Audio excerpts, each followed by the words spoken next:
Hello, and welcome to Separated by Water, the podcast for fans in Ireland, North and South, of those teams inhabiting England, mostly in the Premier League, but not exclusively. Also, want to shout out to a number of people from other countries who come in and join us. We're very grateful for that, and please do spread the word. My name is Colin Campbell. I'm a season ticket holder at Tottenham Hotspur for my sins. And my colleague, as you may notice, and good friend, co host, is Paul Galt. Paul, how are you? Good, Colin. Very good. Good, Thanks good, for good. getting all the contributors tonight, guys. We've got a load of videos from Liverpool supporters, Arsenal. Colin can fight on the Spurs side for that one. Man United, with no Everton contributor, Newcastle, and we'll get the Forest guys on as well. And we've got Chelsea. We've got Derek and Yeah, Daniel from the yeah. Chelsea things. So we'll play them in order as we're reviewing the matches, and we'll do Yeah, that and we'll chat about each of the individual yeah. matches during this On the international break. yeah, I will just say, great to see, great to see Northern Ireland and Ireland both making it through to the playoffs.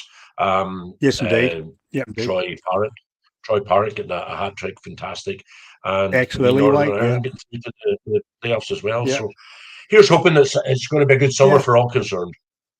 Well, it'll be next Yeah, March, so at least no international break until next March. That's unfortunately how I yeah, look at it. exactly. Yeah, our last Yeah. podcast was looking back. We're looking at the state of the Premiership for the first 10 so games. And this week we're looking forward. We think that the week to come is a big week in many ways. We think there are some decisive matches, some six pointers, some statement games. We'll explain what we mean by that. And we're very grateful, as Paul had said, for the words of wisdom of a number of friends and colleagues who will be talking on behalf of their respective teams. So basically, let's get on with that because are we going to have a Premier League charge or is it going to stay wacky races? Is somebody going to pull away from the rest or will we stay within 7 or 8 points of each other for the rest of the season? I don't care as long as it's exciting and Tottenham finish above one or two teams I'll not yet mention. Okie doke. Okay, match number one, Paul, in the running order for next weekend is Burnley versus Chelsea. I think a big game for Yeah. both clubs. Okay. Well, big game for both clubs. Yeah, I think Chelsea should have the upper hand. But let's hear what the Chelsea guys have to say about it, and we'll comment on Hi, it then. folks. How are we? Thanks a million again for having me back on the podcast. Always really enjoyable.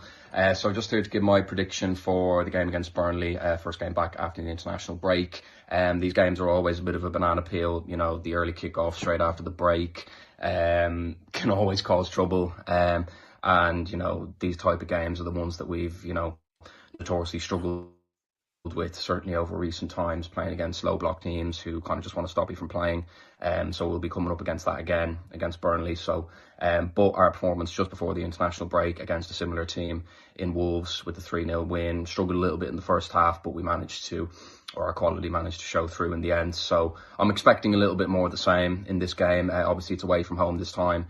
So it will be, you know, you'll have that added incentive for Burnley, but I'm expecting us to win the game, and I'll go with the scoreline of 3-1. So Burnley 1, Chelsea 3 is my prediction for the game. And just a quick note on our performances. I think we're where I thought we'd be at this point in the season. I think if we can maintain where we are, I'll be happy with that this season. And then with a good run in the Champions League and the domestic cups, we could win one of those, it'd be fantastic. But happy enough for the start of the season. Some silly results here and there.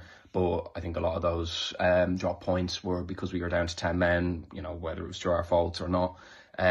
So it's good to see that when we do have 11 on the pitch and we have our best team out, we've won plenty of games and we can compete up there. So pretty pleased. And yep, that's my prediction for the game. Thanks a million, guys, and I'll see you soon. Big match next Saturday, Burnley versus Chelsea. My prediction would be Burnley 1, Chelsea 2. Quite a difficult game after the international break with several. Sorry, I can't hear Derek there. I don't know why it was very low in the vols, but I think he was predicting a win. It just was very low volume there. I don't know what was going on there. Yeah, We're very lucky the contributors we've got, Colin, and people taking part and yeah, joining us and making the effort to send us these things. yeah. My Just view on thinking that, I the think, joys of is that youth. I think that exactly, exactly. I think that that game, as Daniel says, there's been some silly results for everybody. Spurs, Forest, everybody, Liverpool, everybody's Man United or Man City didn't go off to a great start. Man United didn't go off to a great start. Arsenal are the only ones that are showing sort of steady progress in some, but that changed over the weekend as well. You just never know. Obviously, you'll be hoping it does. But yeah, there is. But yeah, I think Chelsea should snip that. I think they should get that the win there. What do you think? Yeah, I mean, we said Burnley would stay up, but we also said Chelsea would win the league. So something's got to give there. I know that Scott Parker's based Burnley's survival strategy on good defence. So it could be that Chelsea won't be shared. I think Chelsea will be too good. I think they've just clicked. They're quite exciting in their own way. And I think Chelsea will shade that. Maybe not 3-1, maybe 2-1. Or by the odd goal, I would say Chelsea. Yeah. Yeah. A couple of things I mentioned, first contributor mentioned, the mention of the fact that it would be a typical tactical performance by Burnley, similar to Wolves, because they're both down fighting for their lives. I understand that. Derek had mentioned about the fact that, a number of Chelsea players were away on international duty and maybe knackered or injured or whatever it may be. And that sometimes has a factor. Having said all that, yeah, I think Chelsea by the odd goal, yeah. Yourself? Yeah, I think Chelsea, I don't think Burnley's got enough. But as Daniel said, and I know that Derek, I'm sorry, Derek, couldn't hear you there. I don't know what's wrong with the sound of the video. I think these low block teams can cause problems for many of the bigger clubs. It's just the way it is. Something that astounds me, Colin. These long throw-ins are now a big thing. When does these things always become back in again? I thought it was always a set piece that I'll get the ball into the box.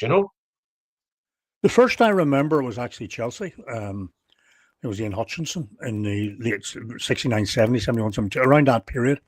And during the time they won the FA Cup and the Cup Winners' Cup at that time. Great Chelsea team.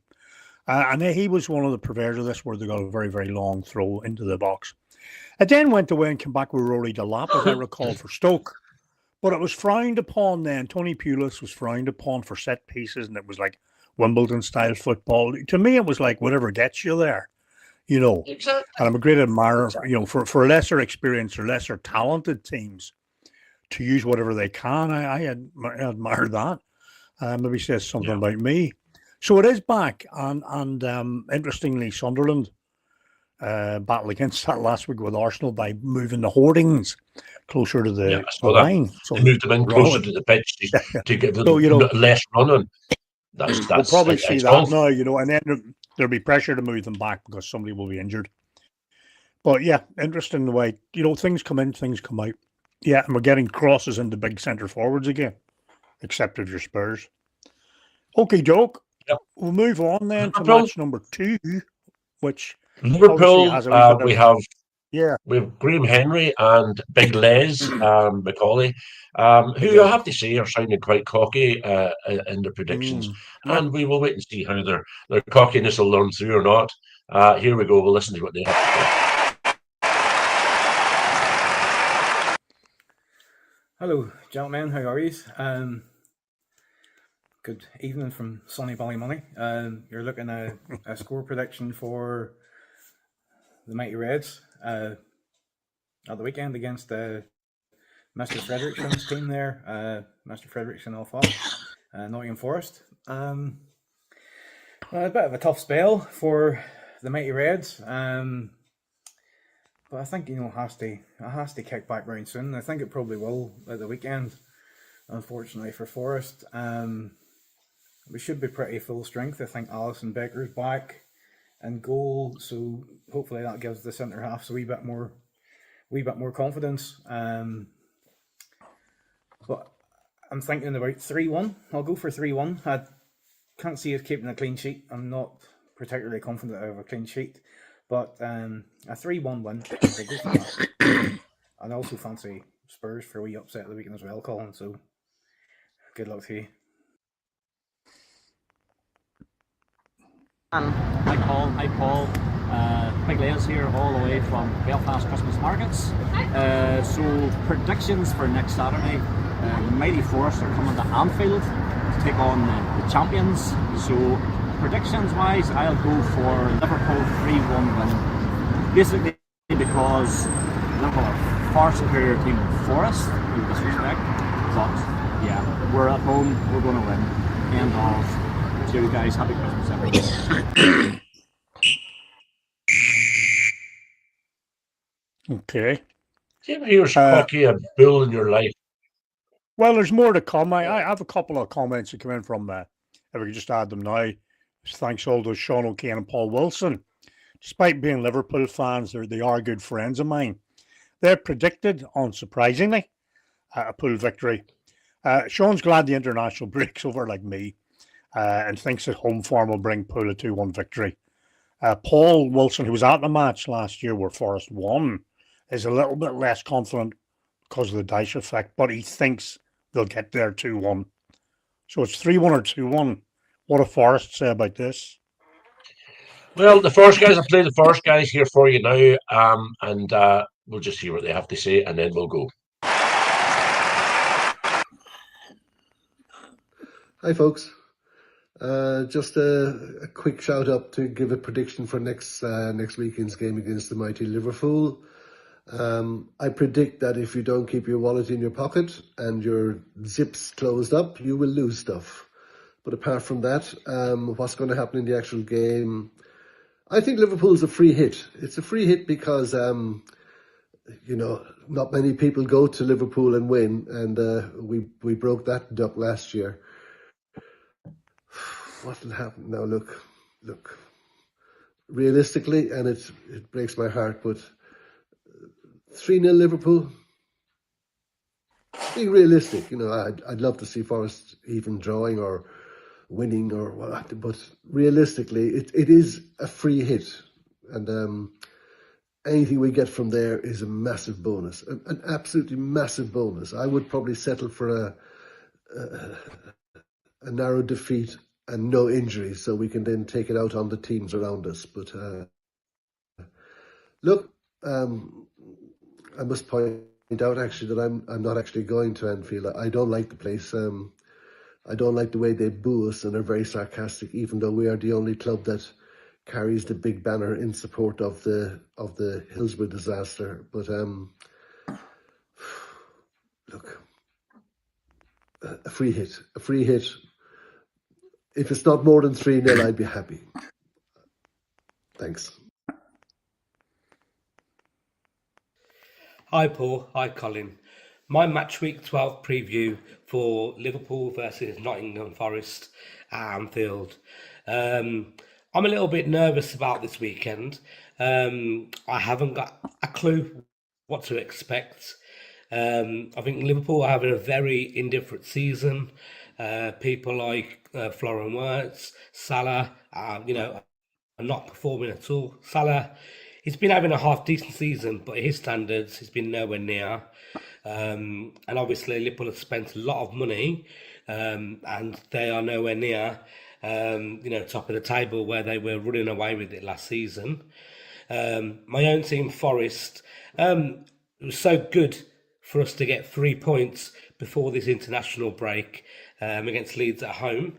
I'm absolutely dreaming of another 1-0 victory at Anfield, and I will do absolutely anything for that. But my prediction, I do think Forest will. I think Forest will score, but I think we will lose 3-1. But I would absolutely love to absolutely hammer them. Unfortunately, I do feel that it's going to be a bit similar to how Villa got on a few weeks ago at Anfield. Villa had quite a few good chances, didn't take them, and then Liverpool got a couple of goals later on in the match. I think it's going to be pretty similar to that. But at the end of the day, I'm going to go to Anfield on Saturday afternoon, sing loud and proud, and you never know, didn't expect it last season. Let's see what happens. To be honest, Liverpool were a lot more confident and in a much better place last season, and we got 3 points. This season, they're nowhere near that level yet. My head's I think it's going to be an interesting game. And calm me down. If we do want play our eyes on them, I think Saturday will be the perfect opportunity for that. So yeah, let's go out there and see what we can do. Come on, you Reds.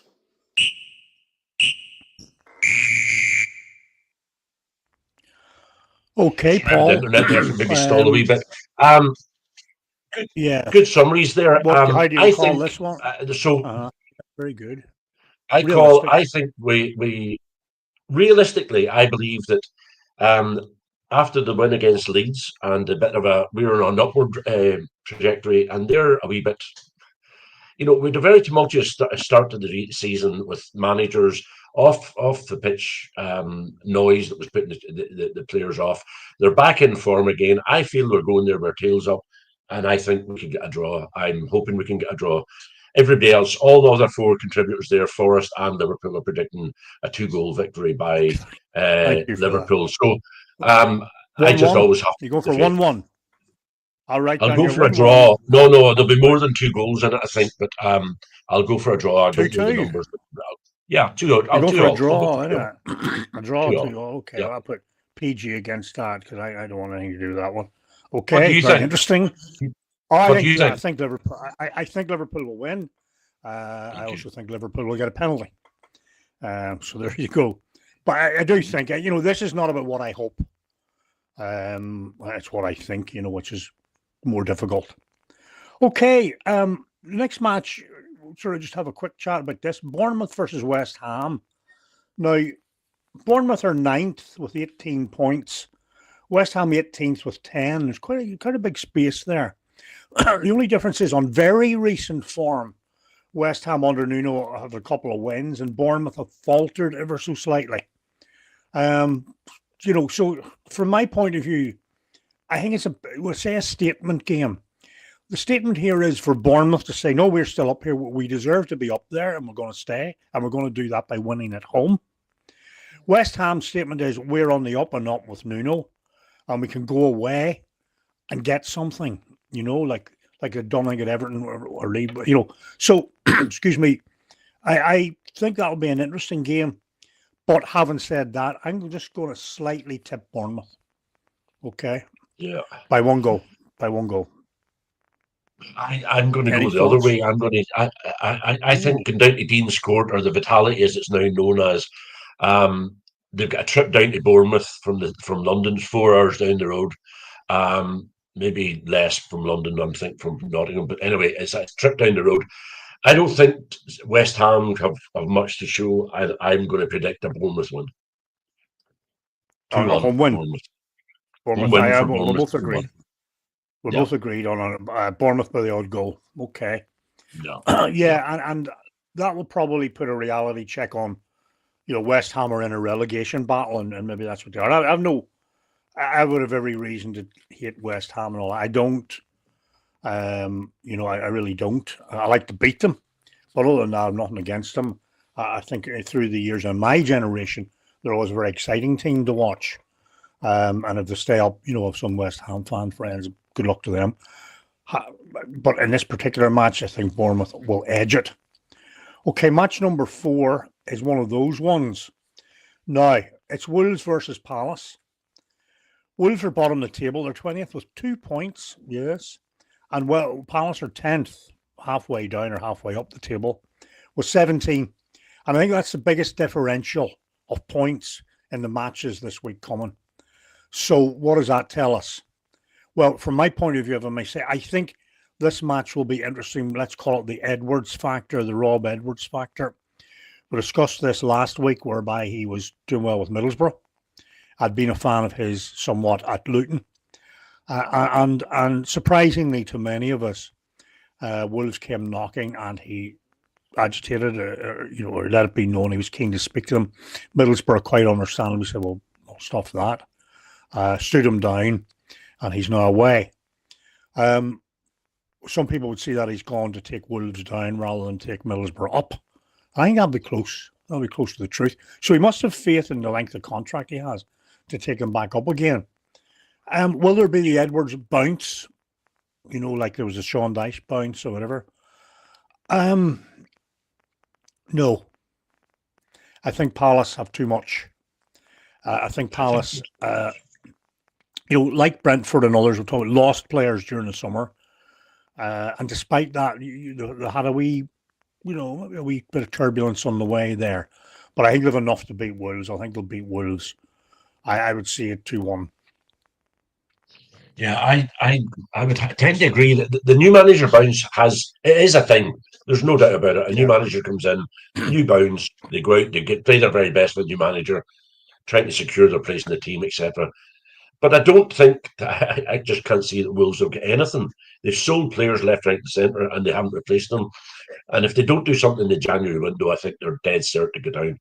I point of fact, if they don't do something soon, they're going to beat Derby's record of 11 points and be relegated because they're 2 points at the minute. I think they're 2 points. Two after points. 10 matches. Yeah, after 10 matches, that's dangerous. That's dangerous territory that you just can't see them. But Derby, as you know, hold the record, 11 points relegated, and it was the worst record ever. So it's there to be touched on by them. I don't see it being anything else other than a Palace win, to be honest. I can't. Yeah. And that takes us on to the Brighton-Brentford game. Yeah. No, this is unlike the other one. This is 11th versus 12th. They both have 16 points. Yeah. They both suffered a wee bit during the close season, losing players again, particularly Brentford. And I like them both. And hope I think they're where they will probably be thereabouts at the end of the season. For me, this is draw written all over it. I don't know about you. I could even see a 0-0 here. Uninspiring game. I don't really like watching nobody any likes of them. a 0-0. But Brighton, they're both playing, I think, boring football at the minute. I just find it hard to get excited by any of them. Uninspired, and I'll call a draw also. I have to call a draw on it. Yeah. From their own point of view, I kind of think that in the head, in their heads, they might say, well, we'll take a risk or what a point do. I think both teams at this stage will say maybe a point will do. Brighton are at home. You'd think they might make the running. And they could well do. Unlike you, I've watched Brentford a few times this season. I quite liked what I saw at times. They went 1-0 down to Fulham and beat them. They beat Man United. They beat Liverpool. Done okay. And Keith Andrews was criticised by Martin O'Neill. He's what? Sorry? Everybody's beating Liverpool at the minute. Well, okay. Well, fair enough. But still, they did okay. And, after a shaky start and predictions that they would go down, etc., I think Jordan Henderson has come in there and done a good job steadying the ship. The keeper, we give a big shout out to an Emerald Eye. Last season, he's gone down there and done well. He arrived just after Frank left. Sorry, just before Frank left, and probably thought he'd got gone into a pig in a poke. But it's all gone well. So good luck to them, and we predict 0-0. Here's one coming up, Paul. The next one I think is what I call a statement game again. If I could say, Fulham in 15th versus Sunderland in 4th. Who thought we'd be saying that in August? Fulham have 11 points, Sunderland have 19. That's a hell of a difference. So it's a big game for both. Fulham's statement, I've mentioned them a couple of times, is they've dropped right down in there. It's being disguised by the troubles at other teams, but they're in bother. They're not winning. They're not scoring. They look easy to beat. Nice to watch occasionally, but it's just, and they're a wee bit on the old side of old. So they're at home Sunday. Their statement is, we're going to win this match and get this nonsense out of the way and get back to our sort of mid-table safety. That's the Fulham statement. The Sunderland statement is, after the rousing performance against Arsenal last week and other ones, they're in 4th place on merit. So they come down to Craven Cottage and win that game. And their statement is, we mean business. We're up here. We've come up, but we're staying up, and we're staying up big time. Having said all that, I think it'll be a draw. Yeah, I give it a. I don't know. I can't really call this one. I love the way that these Sunderland are doing what Forest done last year. They're up where nobody expected them to be. They're playing good football. They're getting results. They're fighting tooth and nail for everything they get. And I don't think Fulham probably have enough for them. I think it'll be a Sunderland win. Okay. On that, let's just talk about Sunderland or about Fulham for a wee minute. Colin. Yeah. You've Yeah. mentioned 2 or 3 times that they're getting sucked down into the relegation battle, and they're Yes. closer to it than maybe people would admit to. Yeah. Why has that happened? Have they sold players? What's going wrong? What's wrong at Fulham? I don't I really. think I that, haven't seen yeah, much of them, to be honest. I think that they're one of those teams that can get caught in this mid-table catharsis where it's kind of like if you're not progressing, you're moving backwards. And what they haven't done, they got in and established themselves as a Premier League team who would win more than they lose. They're nice to watch. They get some good results. They reached the semi-final of the League Cup there 2 or 3 years ago. All good. Marco Silva was getting great. But they haven't. They've stagnated, in my opinion. They've stayed still, and you don't stay still. If you don't try to move up, you move down. And I think they've been caught by other teams who have been improving, and they're caught a wee bit in this static, position. And it'll take a bit to shake it out because it'll take commitment from the board in January to get them what they need, and a wee bit of a kick up the backside, frankly, I think, and that's why I think they've gone. The Sunderland have a tight few matches ahead of them, so they better grasp this one while it's there. If they're there to be beaten, they should beat them and try and get the points because they've got Liverpool, Man City, Chelsea, I think, ahead of them as well, just from memory. But that sedges us tightly into their neighbours, Newcastle. With a video from Anthony here. Let's hear what he has to say about how his beloved Newcastle are going to do. Words of wisdom before I rain on his parade. Evening, gents. Just a quick word on the Man City Newcastle game coming up on Saturday evening. I'm not terribly optimistic about it, to be fair. City look to be on form, pretty prolific these days, and we're not really living up to our form of recent seasons. So I don't think we've got much to stop City. I think Erling Haaland's going to have a field day, and it's a away win, unfortunately. Sad to say.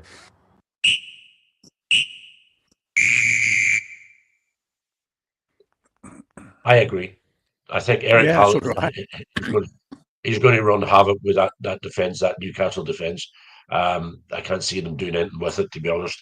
Now, you never know. They were a bit flaky at the start of the season, Man City, but I think they've formed now, and I think that Haaland, once he starts to score goals, he's scoring them for fun. So I think that Anthony's quite right there. I think that I don't know. I don't think they've got too much to resist them. Yeah, I think there are two things here. I think City have rediscovered their appetite. I think Pep has. In the early games, Pep looked a wee bit on the sidelines, even like, no, can't do this anymore. His expressions were all of a sudden he's animated again. He's back. Whatever's happened, maybe he had a break or think about it. And I think that generates into his team. I think the managers can talk about tactics and they can do all that and practice set plays and all that. And I think it's all crucial. Another thing is the electricity that the vibe a manager gives. That's often the new manager bounce. They come in and they're excited and they're happy. Or they can give a bad vibe, like sort of dare I say, sometimes the Big Ange kind of negativity thing, I think Pep's rediscovered his appetite, and I think City will win this game. But I want to say just about Newcastle, they're another team of, sort of criticised over the last while, is hiding in the undergrowth, as I say. And the problem for them is that if and when they lose this game, they'll not be able to hide behind their away form. They'll say, our away form is not good, or that's what it is, blah, blah, blah. If they get beaten soundly, and it needn't be 5-0, but a 2-0 could be a sound beating in terms of possession and the nature of the game. They won't have that to hide behind. They're right down there. They've 12 points. They're 14th. As you've already said, there's nothing in that in terms of the league. City are 22 points. Well, big differential. So I have a feeling that there could be a bit of rumbling for the Geordies after this. I think it'll be a warning for them. Yeah. Okay. A couple of things I'd say about that. I for years I've always said the same thing. I don't really take the league seriously until Christmas. After the Christmas games, the Boxing Day, Stephen Day games, I never really. I think that's when you can start to see how the deck's fallen and how it's going to be. An interesting thing that everybody seems to have forgot about again is they're expecting an announcement now in November about Man City's 115 charges. So is that going to play a part in the points deduction at the end of the season? I don't know. But I believe by all accounts it's going to be coming out. The decision will be announced in late November 2025. That's what the word is. So I don't know. Will that play a part in it or not? Sorry, we'll see what happens. Santa's going to bring that one out. You and I differ on this. You think there's going to be something quite major? I don't. I think it will be a token. Frankly, I said before, if City had won the league by 6 points, they'd be docked 5 points. That kind of thing. And if they're fined, the fine's meaningless to a team of their resources. I've nothing against City. Said before, City winning the league's like nobody winning it for me, so not really too bad. But I'm not. It won't affect this match. It could. No, I'm not suggesting that. What I'm suggesting is at the end of the season, it could be. I honestly cannot see how the Premier League cannot dock this team a handful of points. Not 5 points. I mean a serious amount of points. Well, what are you talking about? 15, 12? I'm talking about, well, Forest and Everton were docked 6 points and 4 points respectively for one or two similar offences. This is 115 offences, Colin.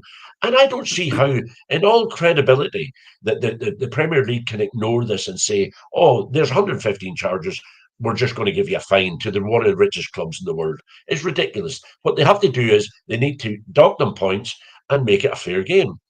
And it happened in Scotland with Rangers. It's happened with QPR. The QPR were docked points. They were not allowed to transfer. They weren't allowed to spend money.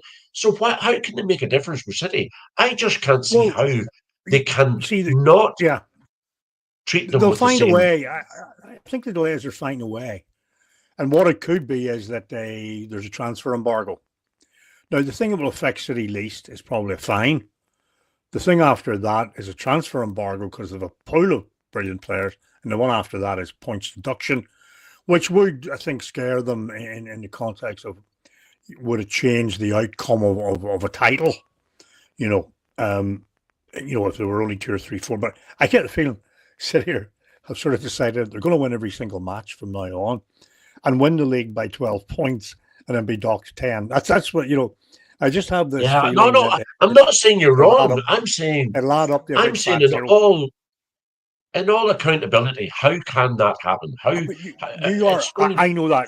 You are affected by what happened to Forest. I understand that. You're very upset about that. And I accept that. And I can't understand, it's like, the years ago, the League of Nations were able to punish small countries, but not big ones. And sometimes this is what happens. I think Forest and Everton were easier pickings. And I'm not saying I agree with this. I don't have the same opinion about Chelsea. Chelsea went to the league and said, under our previous ownership, this was done. We're throwing our hands up to it. Man City have dodged this, ducked it, dive. They're trying to get out of every way they can.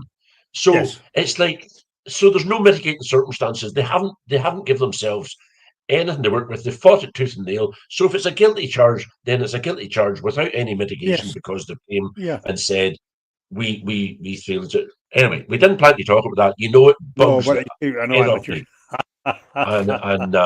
Anyway, we'll leave them off. Well, I think it'll be a City win. I think that Newcastle are in trouble, and I don't understand why Newcastle are in trouble. Eddie Howe's a good manager.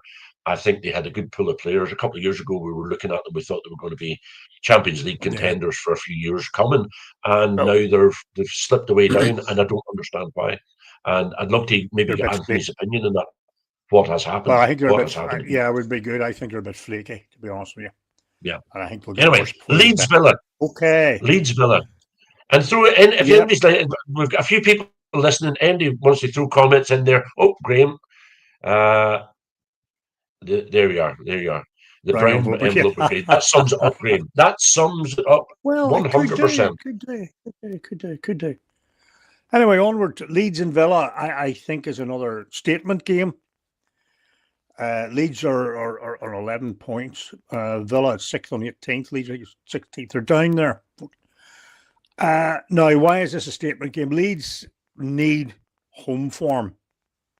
They need home form, and this is a big game for them to win. Villa want to re-establish themselves as Champions League material. And I think apart from the blip at Liverpool, they've done that extremely well. And I think, both sides, I think this could be a very, very good game to watch. For me, I predict a draw. What about yourself, Paul? I predict a Villa win. What did Brenda sent you through a video? I don't think it worked. What did she predict? What she was basically saying was that, excuse me, she's basically saying that she thinks Villa will win. She mentions Watkins and Cash as probably goal scorers, but pays tribute to Unai Emery and the keeper for a great season, a great turnaround, and very happy with how they're doing. And I can't argue with any of that, Brenda. I think you're very, very right about that. I think, in my opinion, again, the psychology of it, I think Villa were very upset by not making the Champions League this year and by the result at Man U on the final game of the season, last season. And I think it upset them a bit. The keeper too, wanting to go and thinking he's moving. These things just muck things a wee bit up in the change room. Watkins as well. They've all settled, and by God, they're playing well. They're a team I like. I'm fascinated by McGinn because I think he's a very influential player without being that mobile.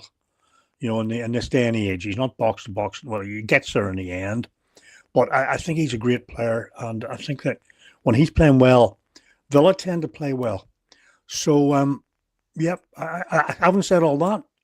It's another draw for me. No, Yourself, Villa. I think Villa have too much after the Forest game last week, Colin. Leeds, and I've great fondness for Leeds. The first half was fine, but second half we just run away with it, and I think their defence is leaking very badly, and I think that Villa will be too much for Cash and Co will find a way to get through that defence. Well, fair enough. Which brings us to the big one, North London Derby. Does it? Oh, excuse me, I must go to the loo. Well, what can we say? Let's hear what Henry has to say. Okay. Will we play Henry's video? Yeah, just for the record, Arsenal are first, 26 points, Tottenham fifth with 18. Arsenal Henry. versus Spurs.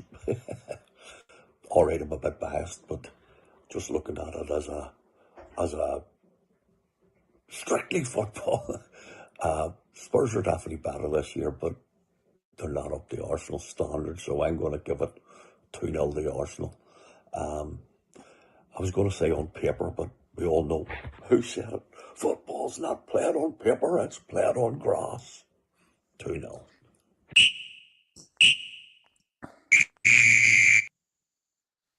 Okay. 2-0. Thanks, Henry. That way? What? Do I see it that way? Do you see it going that way? Well, first of all, I want to say thanks, Henry. I know Henry's on tour at the minute. I think he's ex-SLF. He's fingers, guitarist for a good friend of mine from years ago, fellow Crusaders fans, etc., etc. It's very difficult for me. Part of me thinks if we got away with 2-0, we'd probably have to do. Oh, right. Yeah. I just, we'll maybe do a feature on Spurs, but I've said this about this level of intrigue I had about Frank, and I just, it's cool a wee bit. I don't know. Now, what I'll say is, there's an old saying in motivational studies, you've got to work with the rough clay you're given. And I think that's what he's doing. And I think Tottenham's squad is a legacy of the previous 5 or 6 years. And it's not as strong as a team of Tottenham standing should be. Now, if they all come out and they all connect and they all play well, as they did for 5 or 10 minutes against United, you just never know. But are they going to keep that going for what will probably be 100 minutes at the empty seats? I don't think so. So I just think I'm frightened that it could be if Arsenal scored very early, it could be a nightmare. But I do have to say, I'm here to talk about what I think, not what I want. I think it'll be an Arsenal win, sadly. Now, Well, the, on the that, problem for Colin, that is, the last thing is, Tottenham have the best away record in the Premiership at the minute, and it would be a pain in the toot to lose that unbeaten as well, to lose that Arsenal. Yeah. we've got a message there from Fergus, which I'll put up in a minute. I just want to say before we go there. Is Frank starting to fall out with players? Jed Spence, after the walking off the pitch thing? I don't know, and I hope that he's strong enough to deal with that. We need a strong manager. We need him to be there. He has this kind of professorial look. I think there's some little bit of agitation. I'm not sure what it is. He's been mixing the players around, and there could be that. But frustratingly, we gave United the lead, and we did give them the lead because that was diabolical, the defender led to Mbeu's goal. Then we get away into the game again, and we go 2-1 up in injury time, and can't even hold on to that. So everyone's frustrated, with this. I think a home win against United, to quadruple them, that'd be 5 in a row, would have been excellent and would have lifted us for this match. We're left dangling on this neither nor. We don't know whether we're on the way up or the way down, frankly. And now, I said to Rough Clay, we need Solanke back. Of the players, these injuries that I keep bringing up, Madison, Solanke, and Kulusevski are top players who would walk into that team and change the game. They definitely would, and we haven't got them. I don't know what's wrong with them. I'm fed up hearing about all. I stopped listening to, stopped reading the updates, frankly. And then the Lewis family must come into play in January to make a statement to the fans and then really change things over the next couple of windows. As for Sunday, I think, sadly, I have a fear that we will lose, and I just hope that it's tight. I think every week there's always a surprise result, and I think this will be a draw. I don't think they'll get the win. I think there'll be a draw. I think the event will get on top of them all. And anyway, message from. Well, I tell you what, if Fergus. it's a draw, I'll put on my Christmas hat early. Yeah. How's that? Yeah. My God. So everyone's hoping it's not a draw now. Fergus wants to know your view on letting Troy Parrott leave. How did he? I don't really remember him playing at Spurs. How did he play? No, was he a good player? He did, yeah. He was one for I know he future, played with Mourinho. Yeah. Mourinho brought him on and gave him his chance, and they went through. And it was Mikey Moore and Mikey Moore and a couple of other players at the time. I thought Parrott was going to be the business. I really did. Something happened. I'm not sure what it was. And I was surprised that he was sold. I thought he could have gone on long-term loan and to see how it was going. I'm also surprised in a way that he went to AZ Alkmaar in Holland. Like, could be the style of play, whatever it might be. So my thought is that I would have liked to have seen him given more time at Tottenham. Surprise, A, that he was sold, and B, that he went to Holland. Okay, hopefully that helps. Yeah. Well, no, it does, and I don't really remember him being there. Graham says, I think we'll see a picture of Arteta on Sunday evening. Graham, I hope you are so right, because he's the least likable manager in the league. I find him immensely annoying. Anyway, that brings us on to my favourite team, Man United v Everton.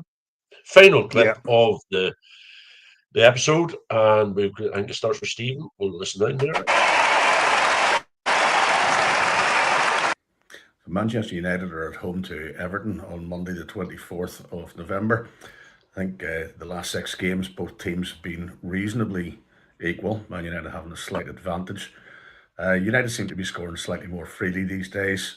I'm going to predict a win for Manchester United, but given their leaky defence, as it still is, I think they will probably concede one. I think it'll be close. I'm going to go for 2-1. 2-1. Okay, my prediction for this weekend's Premier League clash between Manchester United and Everton on Monday 24th of November is for a 2-0 win by Manchester United. I think that the new boys, Bueno and Cunha, will net the 2 goals. And due to their recent good form, I think that Fernandez and Ahmad will provide the assists. Here's hoping.